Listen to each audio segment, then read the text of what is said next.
Dalam setiap organisasi atau negara, kepemimpinan memiliki peran yang sangat menentukan arah dan kemajuan. Dua gaya kepemimpinan yang sering dibicarakan adalah kepemimpinan demokratis dan otokratis. Kedua gaya ini memiliki karakteristik dan pendekatan yang sangat berbeda dalam mengelola kekuasaan dan membuat keputusan. Pemimpin demokratis cenderung melibatkan orang lain dalam proses pengambilan keputusan, mengedepankan kebersamaan dan partisipasi. Sementara pemimpin otokratis lebih mengutamakan kontrol tunggal dan keputusan yang sepihak.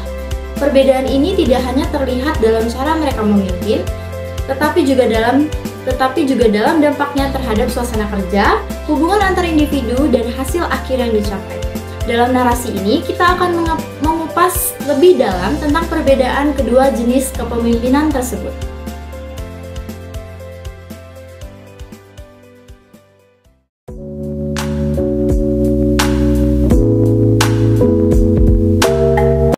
Selamat pagi teman-teman. Pagi.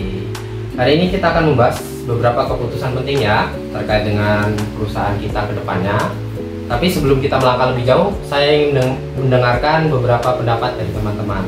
Karena setiap ide dan masukan sangat berarti untuk perusahaan kita. Jadi bagaimana menurut teman-teman? Ya? Saya rasa kita perlu mempercepat proses distribusi produk karena itu akan meningkatkan efisiensi kita, Pak. Produk ya? Itu ide yang baik. Bagaimana kalau menurut yang lain? Menurut saya, Pak, lebih baik kita memanfaatkan teknologi dalam mempercepat industri informasi. Dengan begitu, tim bisa terkoordinasi. Setuju. Itu sangat ide yang bagus kalau menurut saya dan inovatif. Kita akan susun rencana bersama-sama. Tidak ada keputusan yang diambil hanya berdasarkan satu suara saja. Semua pendapat akan menentukan arah dan tujuan perusahaan ini selanjutnya. Terima kasih, Pak. Ya, Alek, gimana Alek? Maaf mengganggu waktunya, Pak. Ya, silakan, nggak apa-apa. Ada apa, Alek? Jadi gini, Pak. Saya sebagai karyawan sangat benar-benar merasakan dihargai dalam rapat tadi. Seperti ada kesempatan bagi setiap orang untuk berbicara, menyampaikan pendapat dan didengar, Pak.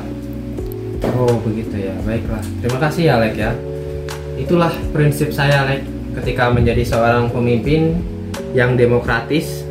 Jadi tidak hanya memimpin, tetapi bagaimana juga kita bisa mendengarkan pendapat-pendapat dari rekan-rekan kerja. Keputusan yang terbaik datang dari kolaborasi dan keterlibatan semua pihak. Begitu, Alek, kalau menurut saya. Oke, Pak. Saya setuju. Ini membuat kami merasa lebih bersemangat untuk kerja lebih giat lagi. Saya senang mendengarnya juga. Kalau dengan begitu kalian menjadi lebih semangat bekerja. Itulah tujuan saya, menciptakan lingkungan kerja di mana setiap orang merasa punya perannya masing-masing dan tanggung jawab bersama-sama supaya perusahaan ini bisa lebih maju untuk kedepannya. Gitu. Terima kasih, Alek ya. Iya, Pak. Ya. Oke, silakan lanjut bekerja, Alek. Mari, Pak. Ya, silakan.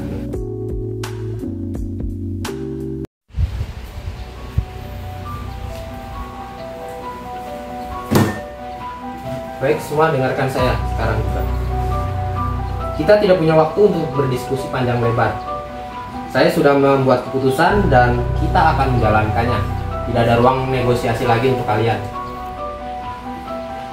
Tapi, Pak, kami merasakan ada beberapa hal yang perlu diperhatikan sebelum keputusan ini diambil. Mungkin ada solusi lain yang lebih baik. Tidak ada solusi lain. Saya sudah memutuskan dan keputusan ini sudah final. Semua harus mengikuti arahan saya. Tidak ada ruang untuk negosiasi lagi, seperti apa yang saya katakan tadi.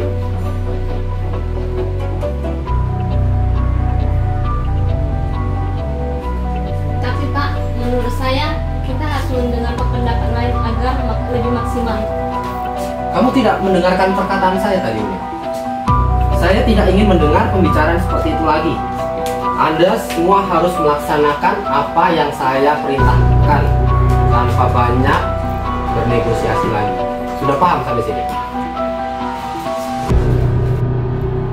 aku merasa kita seperti tidak dihargai. Setiap kali ada masukan atau saran dari yang lain, Pak Guru itu selalu menutupnya. Kita seperti robot yang hanya menjalankan perintah. Ya, aku juga berpikir begitu. Tidak ada ruang untuk berpendapat atau memberikan usulan baru. Semua harus berjalan sesuai dengan perintahnya. Tidak peduli apa yang kita rasakan.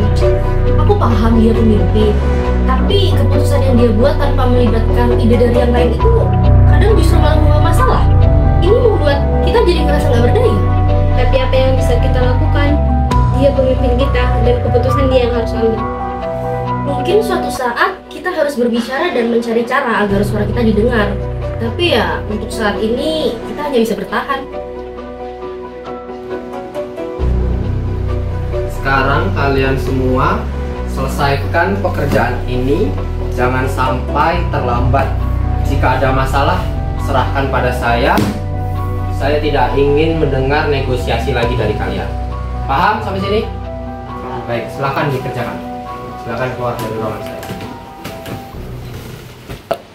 Secara keseluruhan, kepemimpinan demokratis dan otokratis memiliki kelebihan dan tantangan masing-masing. Pemimpin demokratis seringkali menciptakan lingkungan yang inklusif dan memotivasi anggota tim untuk berkontribusi lebih besar.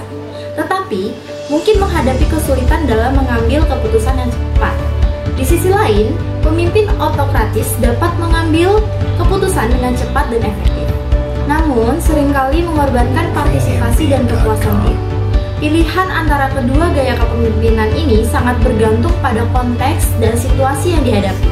Yang terpenting adalah bagaimana seseorang pemimpin dapat menyesuaikan gaya kepemimpinannya dengan kebutuhan organisasi atau masyarakat yang dipimpinnya untuk mencapai tujuan bersama.